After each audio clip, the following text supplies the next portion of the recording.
Did it, Yume? Well, well, well. There we Hello, one, and hello, all. I thank you once again for coming today. My name is Usubeni Yume, and I am honored to be your host in the place you've been looking for all your life.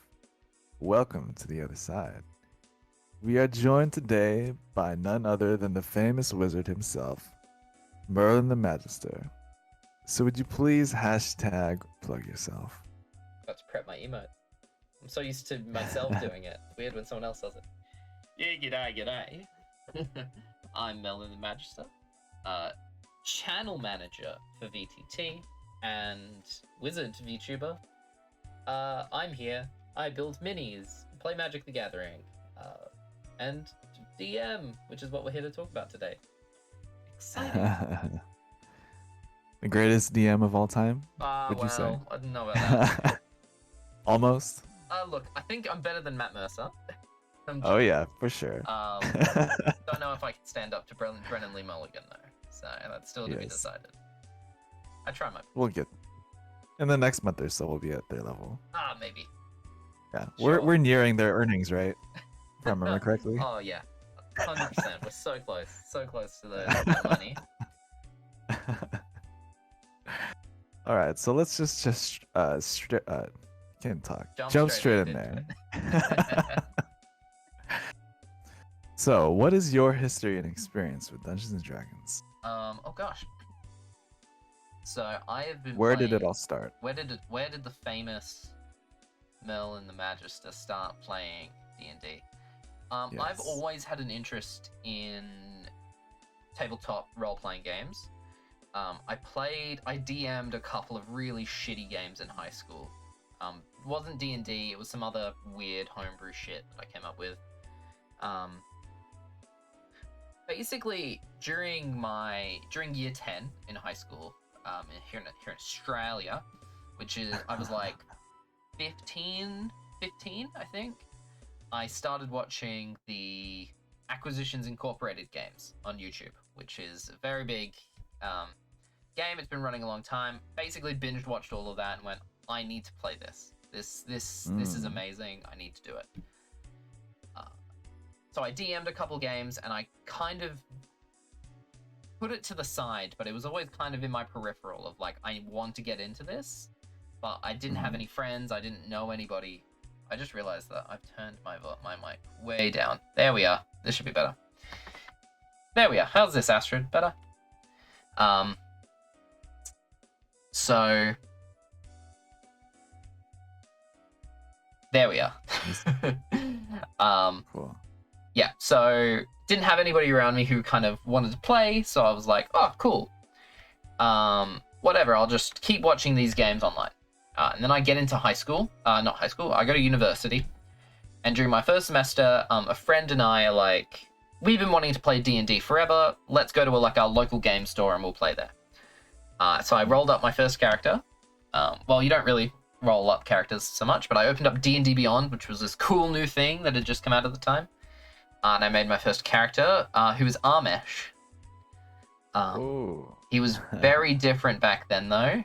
He was just a druid, and he wasn't the cool surfer guy that you know now. He was more of a very serious Dragonborn druid kind of thing. Armesh has evolved a lot over time. So I'm sorry, just checking. I don't have any important messages. I think Astrid sent me a message. Probably, yeah, that's right. She sent me a message saying, hey, you should probably turn up your volume. But we've already done that. So played in that for a while, but there were a couple of people there who I didn't really like. So we stopped going. I also kind of grew apart from that friend. And then I started DMing a home game, which I DM'd for a while before that group. A common theme with D&D is groups often, you'll be together for 4 to 10 sessions, intending to play a full campaign, and then the friend group will either fall apart or the game will just slowly fall apart. It's a very common thing to happen in D&D. So that happened, and then I joined a Critical Role fan club that was here in Perth. Met a bunch of cool people there. played a bunch of games, DM'd a couple times.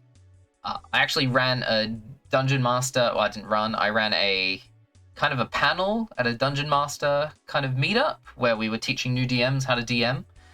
Me and one of my good friends, we weren't good friends at the time, but we were after. We basically held a panel on world building, which is one of our strong suits. It sounds much cooler than it was. It was basically like, 50 people, and then 8 of us were giving talks. So yeah, I did that for a while, and then then COVID hits. At this point, I had one home game that I was DMing, which we couldn't continue playing because, the Rona. So that moved online and then eventually kind of fizzled. Some of the players, were new parents and didn't have time anymore. And our friend group kind of splinters, we grew apart. So I DM'd a couple of different games. That's when I started creating my superhero RPG system, which I haven't touched in a while. And I ran a superhero game for a while. And then that kind of resolved, and I was like, okay, what's next? And I looked, Astrid had just become a VTuber. And I was like, VTubers playing D&D, that's cool. And at the time hadn't been done. I was a little bit late to the party. I was a couple of months late by the time I got around to it. But still one of the best ideas I've ever had. So yeah, we started doing that. Auditions, and 13 episodes later, here we are. And here we are. Here we are. We all started in this idea, and here is our father. Yeah, well, that's a quite collection of experience that you have there. Even I wasn't aware. Yeah. But I should have mentioned I've been playing since 2018. So, 4-ish, almost 4 years I've been playing. Definitely a lot of experience in that head. Glad we have it working for us. Well, also sometimes against us, but depends on my mood. And so the next question, you might have already given the answer, but do you have a favorite PC that you've made in the past? I do have a favorite player character. It's not Armesh. I do love Armesh with all my heart, and he's slowly creeping up, and he's on my list of favorite player characters. But I've been since I started playing D&D. Even before I started playing D&D, I've always been a forever DM. So I don't get to play very often. So when I do, it's kind of special, and I make very special characters. We were talking about this just before we went live about my previous player characters. So some of my player characters, 2 of them you've met, 3 of them technically you've met in game. One of them is Armesh, who was the first player character I ever made. The other one is Guston, who I played in a university game with some of my university friends, which we played for a while. The other one is Barani, who you guys looked at but didn't approach. He was the gnome with the very wizardy looking robes, long white beard. And Sunshine, my Kenku monk, who basically sees himself as Bird Jesus. So my favorite player character that I've played is Barani Burrow. He is he's like who I am as a D&D player. He's a wizard. Well, actually, he has a couple wizard levels in wizard and the other levels in rogue. Actually, he's a mastermind rogue and a divination wizard. So his entire build is just to give myself and my allies advantage at all times to frustrate the DM.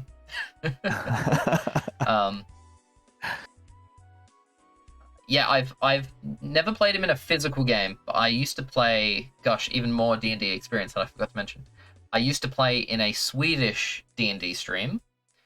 Well, the DM is Swedish. Her name is Raylan. I don't think she DMs anymore. She's very, very busy.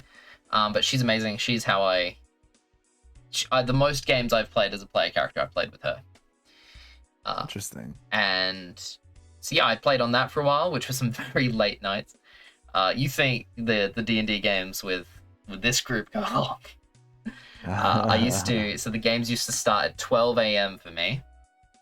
So midnight, and I'd often play until 4 or 5 in the morning. Oh man. And there was a couple times where I went to bed at 4:30 and woke up at 7:30 to get ready for work. Was I very good at work those days? Probably not. I was trashed. But was it worth it? Hell yes. Yes. That's what we like to hear. Mm-hmm. And so, curious. Since we already met him, does that mean he might come back in the future, or? What, for Brani?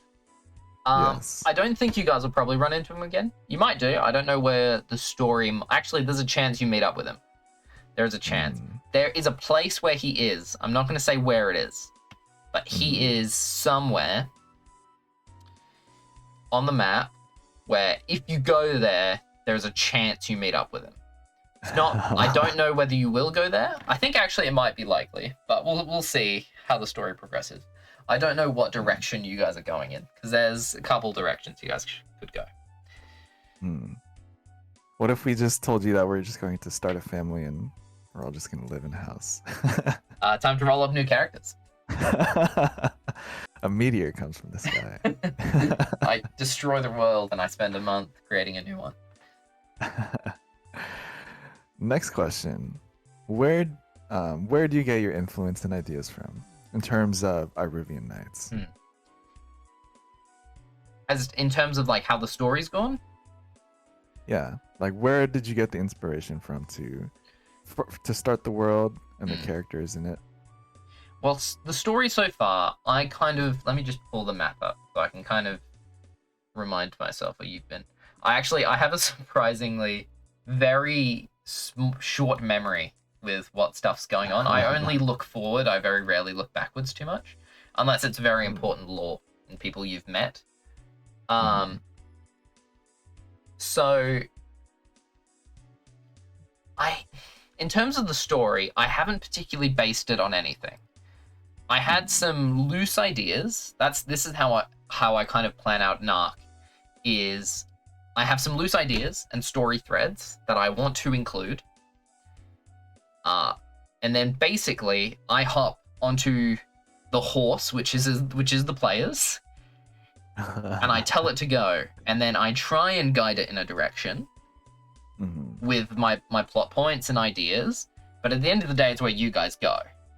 So I can, put a carrot in front of you, but I don't know which direction it's necessarily going to lead us. So at the beginning of this arc, for example, actually, I won't even say that. Probably by episode 4, I had a strong idea of what you guys were doing. I know that you guys had to get to Vinograd to get wine, because you guys had received your job and had begun traveling. And then by that point, I'd realized, okay, this piece with Markovia, not gonna last.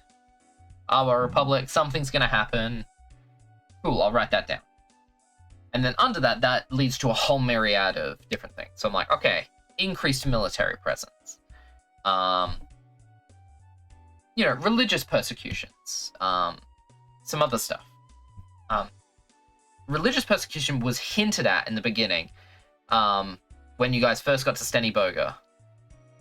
But it's not a plot thread that particularly interests you guys, so it doesn't really become relevant. So I was like, okay, cool. So the military presence became one of the main things, which you guys, discovered slightly north of Steniboga in a valley. I knew that I wanted to begin sowing seeds for future antagonists, such as Vutane. So I started sprinkling those seeds in with the Myconids, just outside of Steniboga.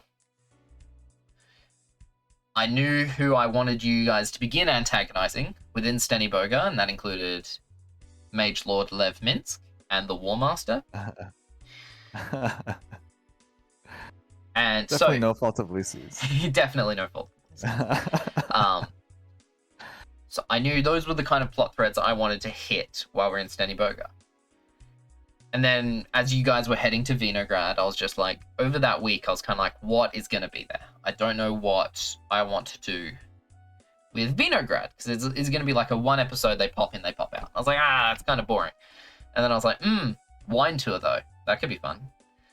So I kind of did that, and I'm like, okay, what kind of world theme do I want to hit in Vinograd? And I was just like, I haven't introduced one of the other plot threads, which kind of involves Mario a little bit. So it's just like, all right, let's introduce them to Mario, who is an individual from a certain group of other individuals who is important to the plot. And I'll begin hinting stuff for that. So that was the main thing. Like, the whole thing in Vinograd was, yes, to get wine, but it was also, all right, let's start sowing seeds for the stuff related to Mario. I was like, cool, sprinkled. And then on the way back, everything just starts cascading.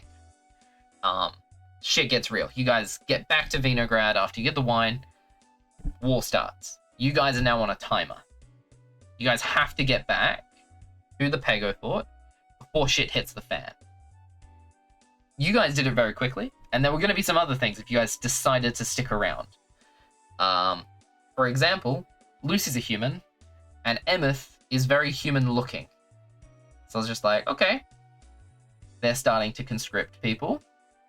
If they're in the wrong place at the wrong time, or if they stick around for a little too long, maybe they wake up in a cell, get put into armor, and off they go. I knew that was an option. I didn't know how long. Luckily, you guys only stuck around in Stennyberger for a day, so that didn't come up at all. And then there were other things like that with the wars coming, and there were some other threads. So I'm like, okay, hey, Burner, you want to come play this random traveling guy named Johan the Blacksmith? So Johan comes in, linking to higher level stuff that's going on with the Queen and with the Prince, linking that to the war that's happening between the Awa Republic and Markovia. And then you guys get back to the Pego Fort, you get to prepare. There was a lot less going on with that. And then I wanted to introduce some other ideas. I was just like, okay, they've met, you know, powerful mortals, but they haven't met particularly any powerful magical individuals yet. And I had Sundaresh cooking up in my imagine. I had Sundaresh cooking for probably about a month before you guys met her. So I was like, all right, it's time to hit Sundaresh. And I didn't necessarily know how that was going to go. I'm glad it went the way it did, because it was very interesting. But yeah, so I wanted to introduce that plot thread. There's a chance you guys, you know, went in, did the thing with Thunderesh, got out, and you never would have, you know, had to talk to her again. But Lucy made a particularly bad roll. Oh, his low intelligence. And yeah. And here we are. And here we are. Become another plot thread. So my inspiration, for the story, for the plot, I don't particularly draw from anywhere. I look at it very logically and going, okay, these are the things that's happening.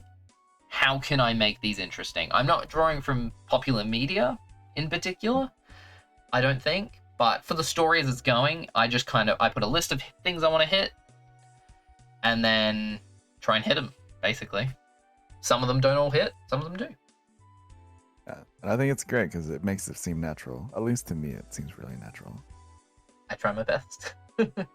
Yeah, well, I'm glad I got to kind of listen to the way your ideas go in your head. That's very interesting. It makes it, So I the think. next question. Oh, sorry, real quick. I just had an idea. I think Right. that makes it unpredictable for players as well, Yes. because I'm not using popular culture or tropes too much. I can kind of just throw stuff at you, and you guys go, "Oh shit." Yeah. Anyways. That's why my conspiracy theories are always kind of crazy. Oh. Next question. How has each player evolved or changed since episode 0 of VTT? Well, Lucy's more emo now, which I saw coming. Speaking of the players, actually, not the characters. We'll get to the Oh, characters. the players? Oh, okay. Yes. you really surprised me. From the very first episode of... Let me load up Discord again. Your model... I don't know whether it's me. Yeah, I think it's me. If I click away. Oh yeah, your model keeps freezing. Wait. On the stream, sorry. Anyways, you were a big surprise for me. Because I knew you hadn't played D&D before. So I was a bit worried. I was like, oh, gosh, he's really cool, but it's like, that's always an issue. You know, like trying to teach new people. And I'm happy to teach people, but, you know, for some people it comes naturally, some people it didn't. You are probably the most naturally gifted D&D player I've ever played with the exception of Astrid. Because the first time I saw Astrid play, she, you know, ran out of the box like you did and was a complete natural at it.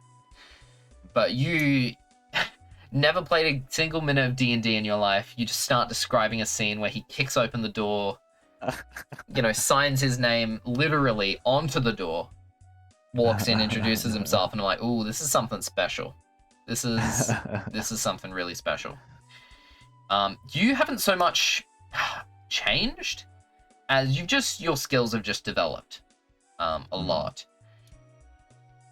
It's been an absolute pleasure to play with you. It's been so much fun. Same You here. throw the craziest shit at me, and I love it.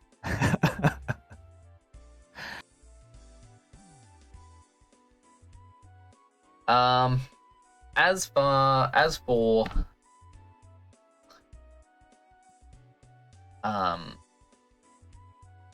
the others, I think Astrid's become a lot more confident with Emeth and kind of, you know,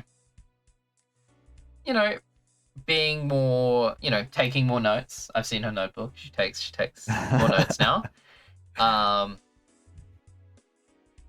And the others, I don't think so much many people have changed. The only person I'd say in the group who's really seen significant change would be Windham. Windy started off the game with, you know, not a huge amount of confidence, and has slowly become more confident in himself. And even his stutter that he kind of started with the game passed on to Dante, and now that's kind of a feature of Dante. But Windy's definitely become a lot more confident, which has been amazing to see, especially during that battle last weekend. Yeah. You definitely saw that confidence shine. So he's the only person who I would say has evolved since we started playing. Yeah, I like that. He's evolved with his character. Yeah. I do think Windham and Dante are kind of evolving and becoming more confident side by side. Maybe Windy is the one he made the pact with. No. All right, so let's focus on the campaign a little bit. So you already did tell us about Iruvian Knights, but what are your thoughts so far on each character?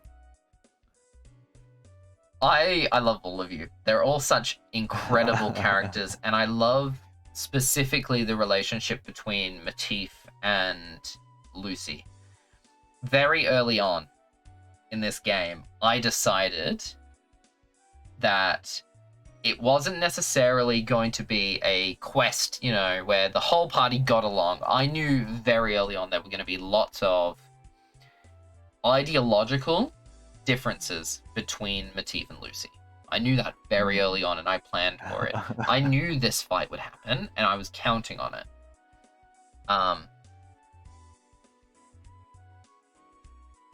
So I love each and every one of you. Dante, Warlocks are unique because they give you a lot to work with. They have a built-in story.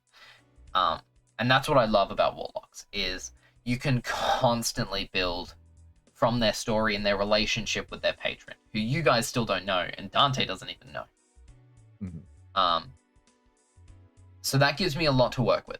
It gives me a lot of leeway. It gives me a lot of ideas to play around with. That's how the elk kind of became an embodiment of trying to, you know, grow Dante and Windham's confidence. Originally, the elk was me going, all right, Dante / Windham, you guys need to talk more. so I'm gonna make you. Mm. The elk was me going, you need to develop, and I'm going to give you a situation where you're going to have to. So that's why I made the elk originally, and the elk evolved into more than that as he's gained a lot more confidence. I like that. Emeth's great. I've been DMing for not just Astrid but Emeth for a long time. She was in one of our home games, and that got into 20 plus sessions. So I'm very used to Emeth. I understand how Emeth works. She's always been a hoe. So I kind of know how to push her buttons. I know what makes her tick. So she's easy for me, but that's because I've been DMing for Astrid and for Emeth for a long time. Matif is great because Matif is very complex. He has a lot of interesting features and personality traits which make him. He should be more like Lucy, but he's not, which I love. Because they're very similar. And I think Lucy and Matif are so similar that they hate each other. They're too similar.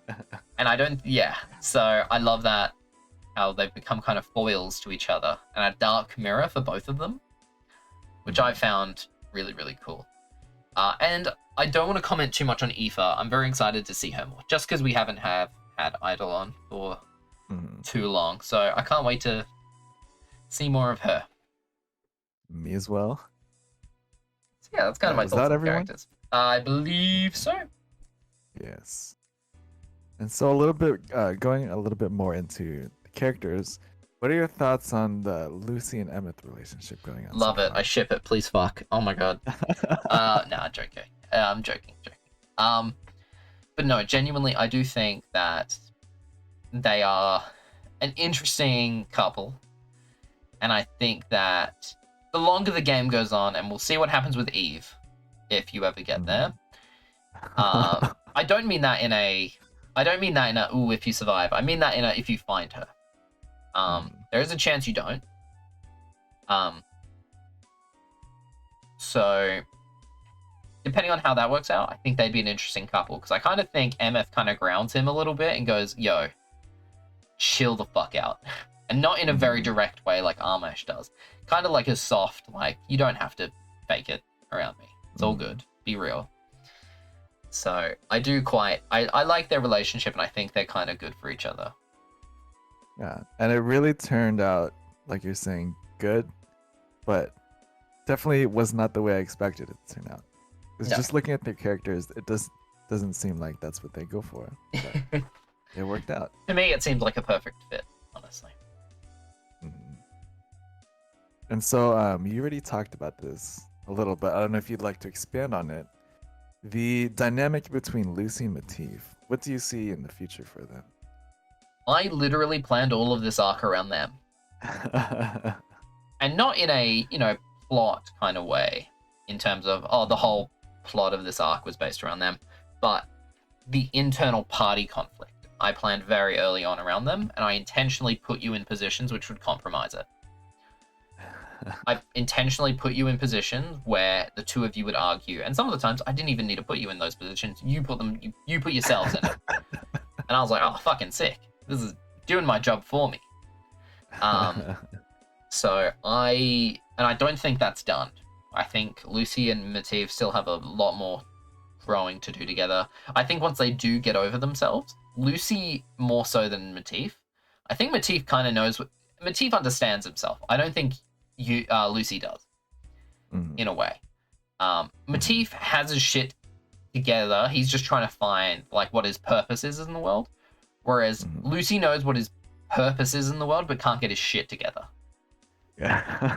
That's how I look at it. They're very well put. Yeah. Yes, very well put. So that's how I kind of see it. So I kind of see it as they both need to sort out their respective things, and then I think they'll be great friends. So I'm interested to see where that goes from here. I don't know whether that's going to be a good thing. I don't know whether they're going to grow even further apart, or if they'll get closer. Let's see how things go. Yeah. Pascal and I actually talked about that, but we'll hide that from you. Okay. All right. So this is a question from Astrid. So looking at the decisions that the players have made so far, are you happy with the direction that the story has progressed? Yeah, I'm amazed. I'm over the moon with how this arc has gone. This has been. Thanks Phoenix for the resub. 4 months. Thanks, man. You're the best. Good day to you, Phoenix. Yeah, good day, mate. I'm absolutely chuffed. This has been awesome. How everything's gone so far. Very litty. There's been some unexpected things which I've enjoyed. But I will save that for the next question. I just realized I'm getting into that. But I'm very happy with how everybody's progressed so far. And I actually looked back at it, right? And I was a bit, because you guys have leveled up. So after the last bit of combat, you guys leveled up. But the reason I leveled you guys up after the war, without having an actual combat in between that, is you guys have accomplished a lot without actually getting into combat. You guys could have tried to fight Sundaresh, didn't. You guys could have tried. Seem like a good idea. Things could have gone worse in the swamp. I actually roll stuff behind the screen, so something could have tried to get you in the swamp. And you also got through the war. The reason I leveled you up is you got through the war in literally the best way possible. All of you did such a great job where I'm like, I have to level them up. Because the amount, like, the amount of cool shit they've done is I'm like, I can't not level them up. Like, yeah. So I like that's how the progress bar goes. How much cool shit have they done? Literally, it's like I see it more of a story thing. Like in an RPG, you can still level up just by doing story quests and not necessarily by fighting things. That's how I see it, and that's how I see it for the group. So that's why I've leveled you guys up, because you guys have learnt, and you guys have learnt things about yourself, and been in contact with the world and have that experience. So that's my justification for leveling you guys up. But yeah, you guys have done amazingly. I'm very happy. Yeah, we are very happy with you as well. We will be keeping you. Thank you. Another question from Astrid. Were there any choices made by the players so far that really surprised you? Yeah, Lucy climbing that goddamn clock tower, man. Didn't see that coming. I was like, God damn it! How? Like, 'cause I knew you weren't going to be available the next session, which didn't matter anyway, because we had to end up canceling that session. So we came straight back to having you there. And I was like, God. Which went to Court of the War Master, and that caught me off guard. I knew you were going to do something weird, but I was like, I don't know what it is. And then you're like, I'm going to climb a clock tower. I'm like, okay. And then I'm going to start shouting that their whole lives are wrong and that everything's propaganda. I'm like, ooh, this isn't good. That definitely surprised me. Lucy going in the middle of the night with Dante to talk to Mario surprised me. I hoped you guys would do something like that. I didn't expect you guys to. That was nice because I got to talk a little bit about his deal.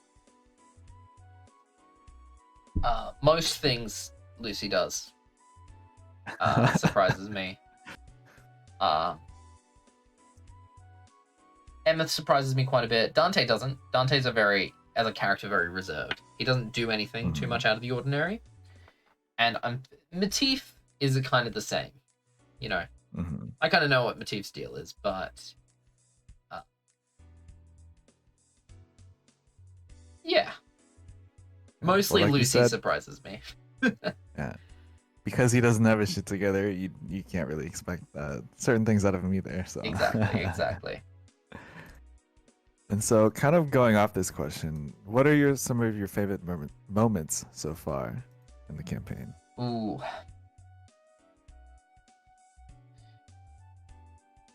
Let's say top 3. Top 3.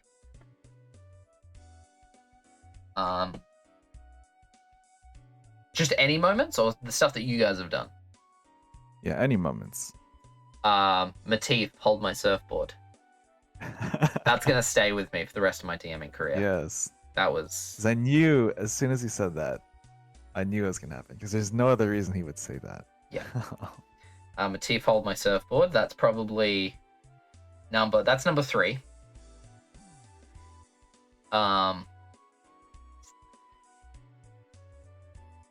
For her to be happy, that is my wish.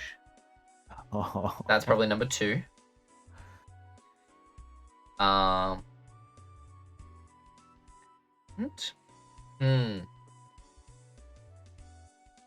me think of what else. Because I came up with some ideas about because I knew you were the only one who would potentially fail to not be tempted. I knew something. I knew that's probably what the wish you were gonna make, but I was like, I don't know. He's so weird. Oh, and Emma stealthing invisibly into the tent with all the information. That was famous. That was not famous. That was really fun because it felt like a little bit of a heist moment. And you guys were stressed as hell. That was fun. She's in the middle of enemy territory in literally their commander's tent, reading documents. That was so much fun. So I'd say probably those things. Nice. Yeah, and with that first one, like there was not really any way we could back her up. Oh yeah. Yeah, and then you already touched a little bit on this before, but which decisions by any of the players have challenged you as a DM? Challenged me? Assuming you see us as a challenge. I think one of the decisions that challenged me the most, I think, was very early on. He's changed a lot. Back when Windy didn't have as much confidence as he does now, his decision not to talk to the elk and kind of watch from a distance. And I was like, dude, I need you to do something here. Some of that early stuff where I kind of had to, not railroad, but I kind of had to hold your hand. Give a little push. Give you guys pushes. I've had to do that for pretty much all of you so far. It's not just Windy. But I've had to, push you in certain directions. It's kind of that when you guys get yourselves in a situation and don't know what to do, which is partially my fault for not, describing things properly. They're the most challenging because in a lot of ways I put myself into that position. But they're the ones I find most difficult to get out of because I don't want to push you guys so hard that it makes you guys feel like you have no agency and decision making. You just, your character makes decisions for you. That's kind of, they're the moments I find most challenging. See. Yeah, well, I can definitely get that. Sometimes we're too focused on a certain thing that we kind of don't see the full picture. I kind of noticed that with episode 0 when we were stuck in that, was it a basement? Yeah. For quite a bit. And then Eva was just like, I'm just going to take this necklace. Yeah. And then starts the combat. Exactly. And that was one of the things. I was just like, I need something to kick it off. And she's like, I'm going to take the necklace. And I was like, okay, that gives me a reason. And so the next question, although you are the DM, the players, like you said, have a lot of control over the story to come. So what are your predictions on what's going to happen next? Okay, I'm gonna give one idea which I think for each player, what I think their characters are gonna try and do next. I think that Lucy is gonna try and find Eve. I think Matif is gonna try and kill that fucking crew. Emeth, I think, is gonna want to talk to her. She's mentioned this in the game already. She's gonna want to talk to her mum.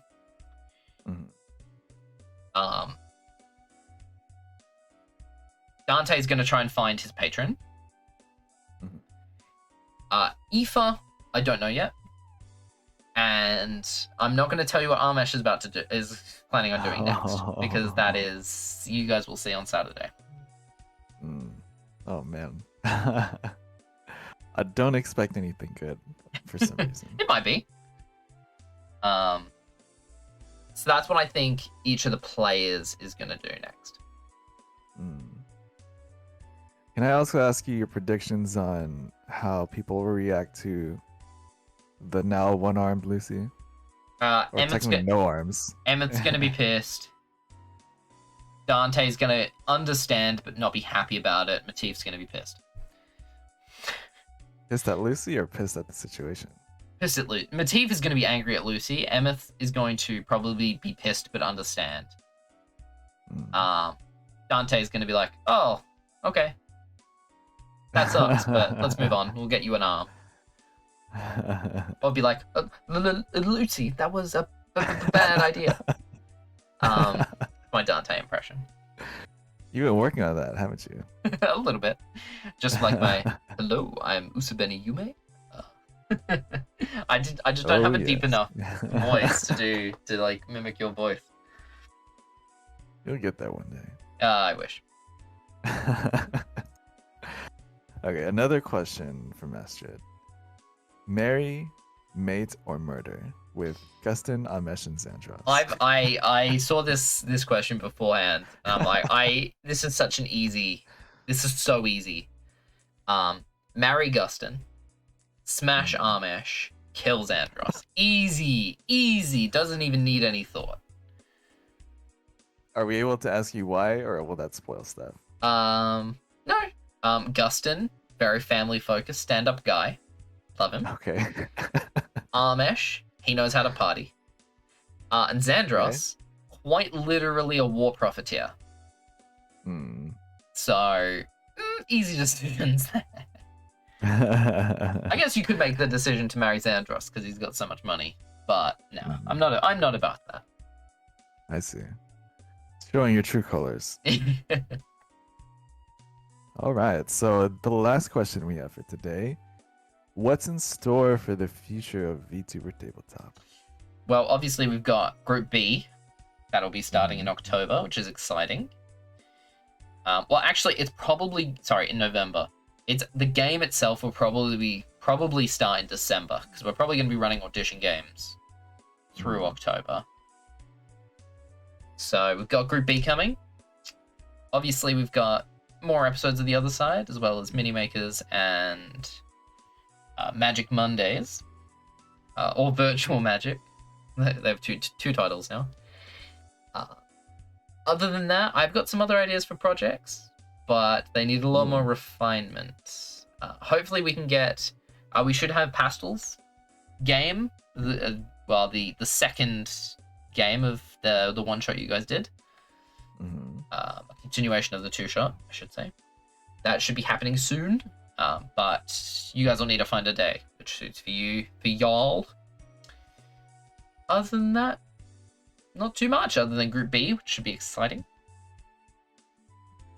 Yeah. And so, to the viewers out there who are thinking about going into Group B, can you give them a little hint about what they might have in store for them? Ooh.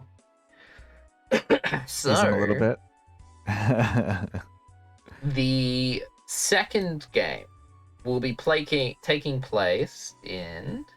Actually, I can probably move the map. Give me a sec. I'm just gonna zoom in on the map if I can find it. Here we are. Oop, bam. Okay, let me zoom in. Super jank, I know. Here we are. So the next game will be taking place on Indus Val, one of the subcontinents in the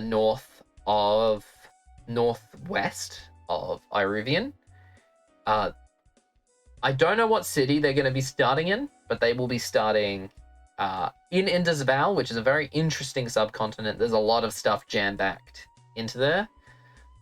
Probably going to be starting in the town of Amani, but we'll see. We'll see where that goes. Do you feel like their campaign will take a slightly different tone, or? I think it will be very different. We'll see what happens. But I think if I could describe one word for this campaign, or this campaign so far, would be war. The next one would probably be the word I want to be. Oh, Witcher. Witcher, I like that. That'll probably be the word I would use to describe the next group. Ooh, you guys have an interesting story at your hands. For those of you groupie applicants. And then do you imagine they'll Group A and Group B will ever see each other? I definitely hope so. Almost like a civil war or some type of crossover. Yeah, there'll definitely be a crossover event with Group A and Group B. We might do some like battle episodes between the two. I think that could be fun. But we'll see where it goes. I'm excited to see the evolution of not just Group B, but VTuber tabletop in general. I think it's really growing into something. I do as well. I hope we can continue to grow and keep our what's the word I'm looking for? The quality and the type of feel we have. So we're just a big old group of friends doing our thing. Mm-hmm. Mm-hmm. Sometimes casually hitting on each other. Mostly just you and Wendy. Mostly me, Wendy, and then you and Wendy, and Burner and Wendy. Windham really has a bit of a cult following. Well, I'd say more of a harem, but Oh yes. I'm sure that will only grow in the future. I'm sure it will. And then Corpse has a question for you. What's the goofiest thing you've allowed in a campaign? And what's the most brutal thing you hadn't allowed? Oh boy. Trying to think. The goofiest thing. Oh, okay. This wasn't so much the goofiest thing that I allowed, but the goofiest thing I allowed to... Well, how about the goofiest thing I narrated? That's the one I can remember right now. I don't know the goofiest thing. I allow most things. I'm pretty... I'll allow things within reason. Like, I want to expend a spell slot to do this weird thing. I'll be like, fuck yeah. Go for it. Mm-hmm.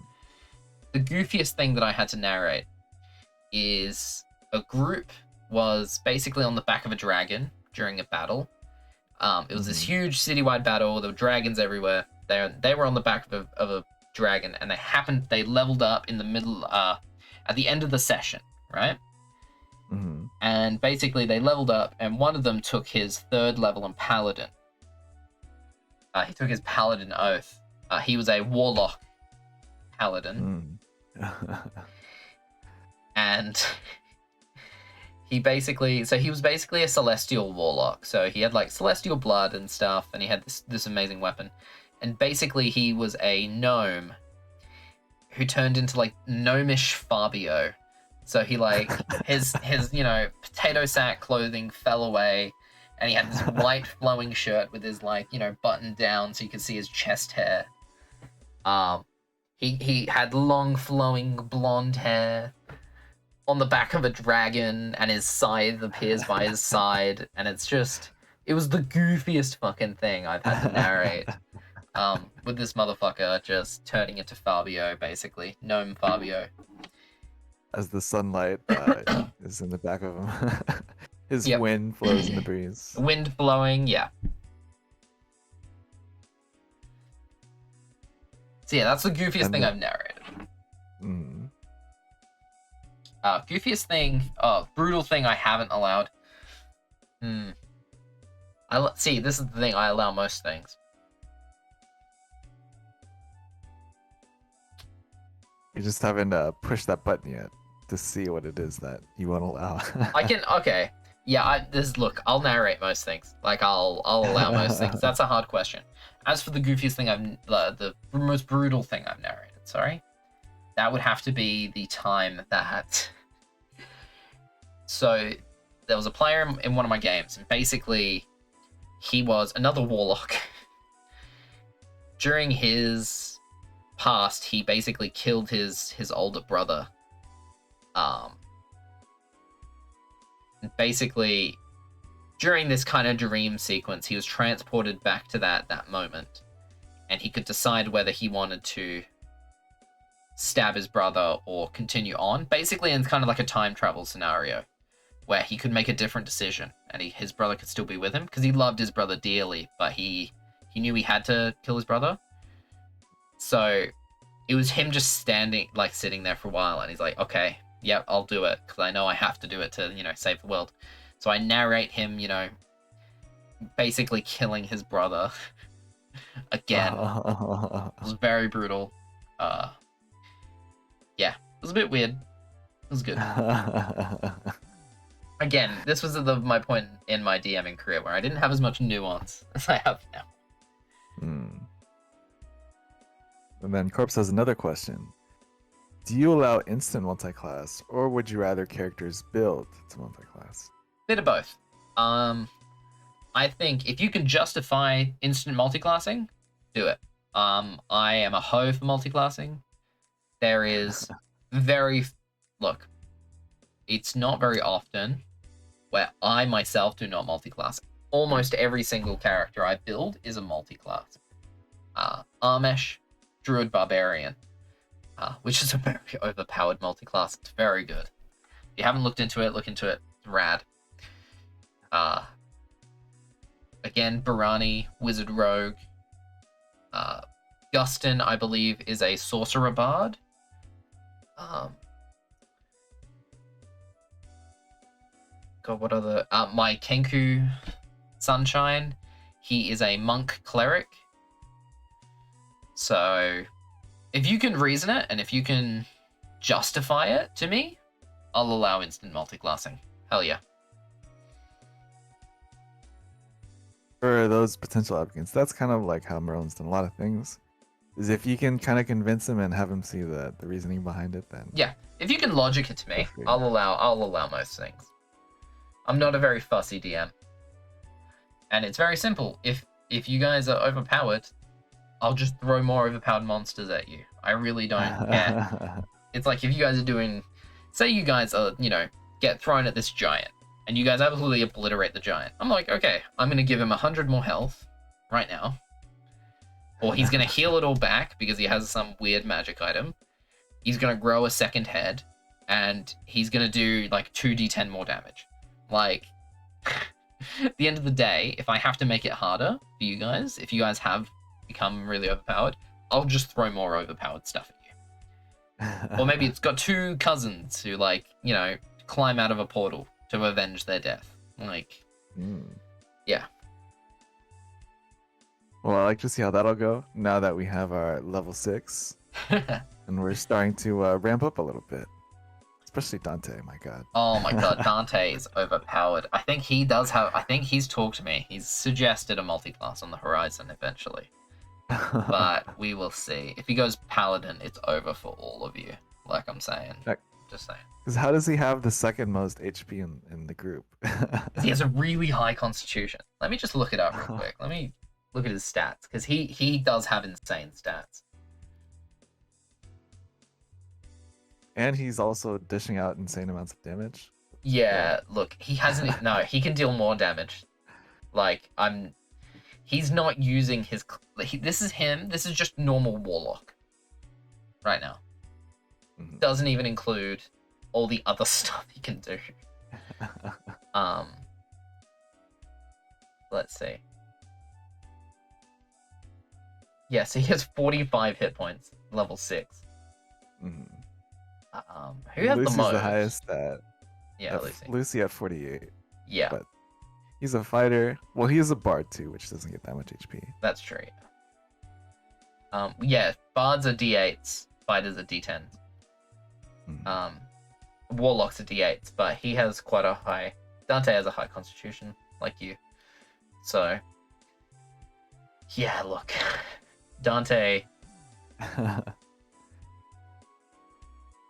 literally, so he has this ability, which he hasn't used. Oh, yes, Yume has frozen. There we are. I know what's doing it. For some reason, full screening stuff does weird things to my computer. Thank you for that, Corpse. He has this ability called Power of the Wild. Eventually, we'll upload a PDF of Wild Heart so you guys can see what it does. He has a 7d6 pool that deals force damage what? So when you deal damage to a target, he has this pool of 7d6 which he can use to deal additional damage. And he hasn't used it once yet. He hasn't needed to. Like, that's how powerful this motherfucker is. He doesn't even use his main class feature. Does that add to every single attack of that action, or just add it on top of that whole action? You add it on top. So if you hit something, and then he has 7d6, which he can just, like... He can just add one of them, or he can add all 7. Oh, God. Oh, sorry. The maximum number of dice you can spend at once is his charisma modifier, which is +4. So we can use up to 4 of them at once. An additional 4d6 damage. That's still a lot. Yeah. So that's a lot of damage. So, like, he doesn't need it. And his other one, because you've just seen that his skin has become really barky. Mhm. So that's his Wild Warrior ability, which he gets at 6th level. I'm just telling you guys, because all of your other things you could look up each other's abilities, whereas you can't for Dante. Mhm. Basically, he now has resistance to slashing and piercing damage. Oh, God, he's so tanky. And he can also become thorny, and basically anything that attacks him with melee damage takes 1d4 piercing damage.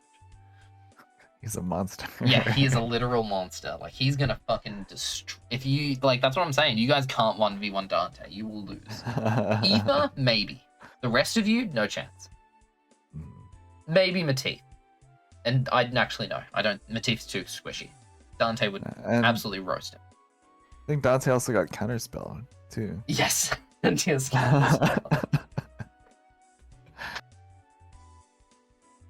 We're just all riding on his back. Oh, 100%.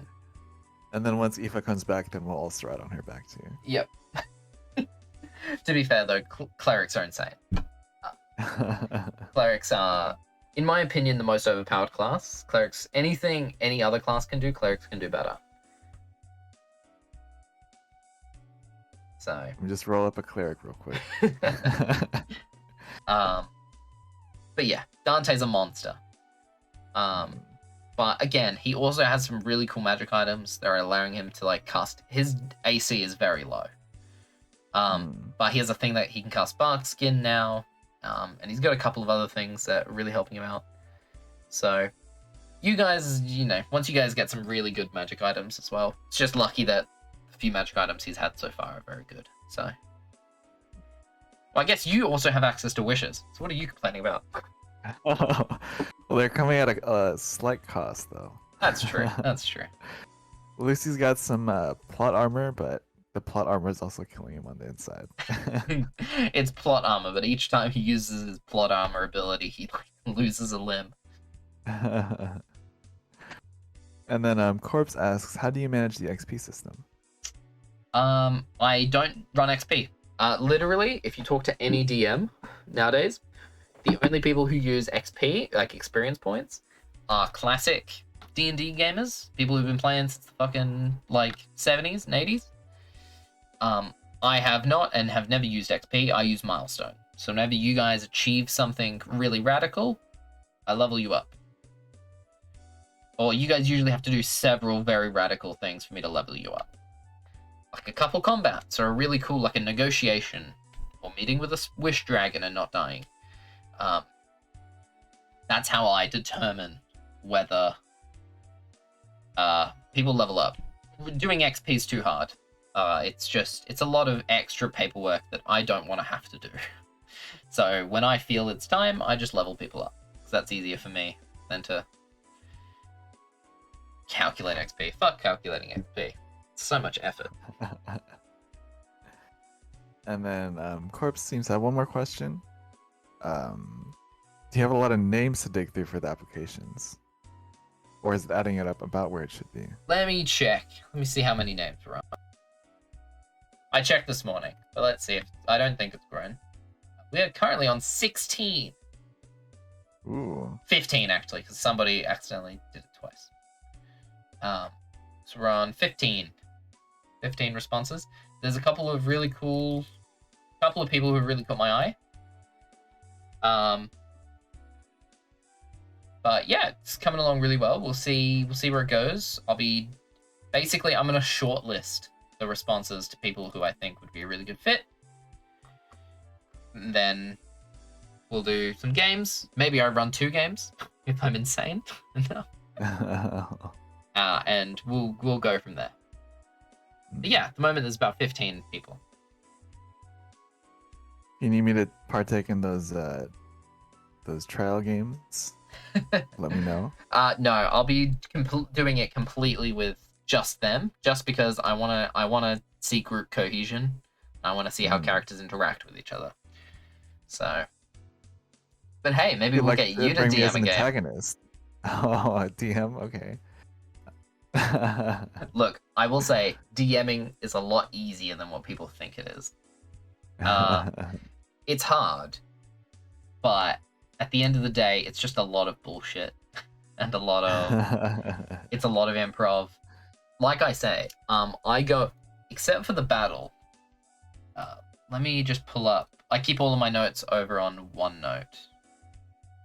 Why has OneNote decided not to work? There we are. Okay, except for the battle, which I had about 3 pages worth of notes because it was a big. I mean, I had to prep really hard for that. This battle's a lot. For the session before that, I had, how many words is that? Does it want to tell me how many words? Let me open up freaking Word. I'll paste it. 153 words was session 12. That's how much. That's how many notes I had for session 12. That's not even an essay. No, that's not. That's a tenth of an essay. Yeah. That's next to nothing. So, yeah, literally. And for next session, I have probably less than that. Probably like 100 words for next session. Imagine the next session will be quite player driven. Yeah, I got some ideas. See where you guys go, but I have some. But that's the thing. DMing, for me, I'm an improv DM. I don't need to write a bunch of notes to figure out what I'm doing. Thank you for the follow, Velixion. Thank you for the follow. I appreciate it very much. So yeah, I don't need to take a lot of notes to understand, to kind of figure out what I'm doing. I just improv and I figure out and I think through it logically. That does have its downsides where if I don't know, if you guys say something that I didn't expect, I kind of have to say, all right, give me a minute to figure out what's going on here where I go through some of my other notes and figure out, okay, what's going to happen here? Who's involved? Do I need to know anything in specifics? So that does cause a little bit of dead time. I'm not perfect, but that's kind of how I do it, is I just improv my way through it. I know my world so intimately now because I've been DMing in it for so long and I spent so much time figuring it out. I actually, for one of my university projects I have to do, I actually have to have it done for next Friday. I haven't even started it yet. Should probably get on that. I'm writing a campaign setting. I'm going to be doing it for Iruvian, which is going to be awesome because then I can give it out to players. Be like, all right, you want to read about my world? There you go. This is your prep. And then I can refer to it if I need to know stuff.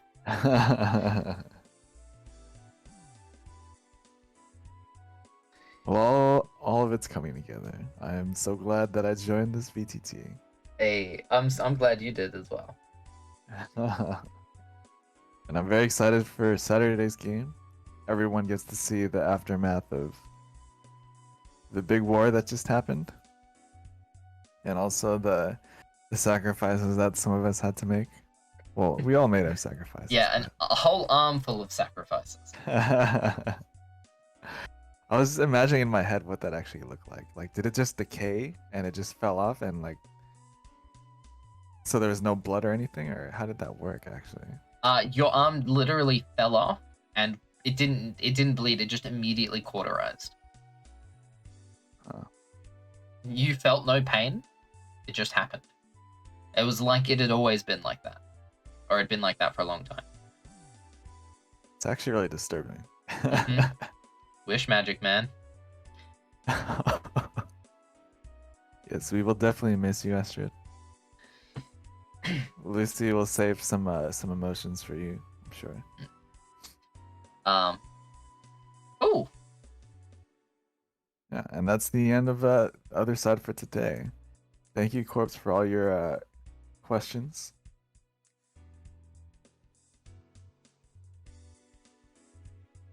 And then, let's see, reading. I'm just this reading message. this. Yeah.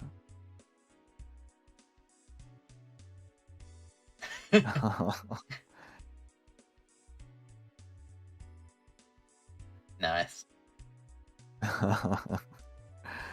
All right. Well, thank you everyone very much for joining us today on the other side.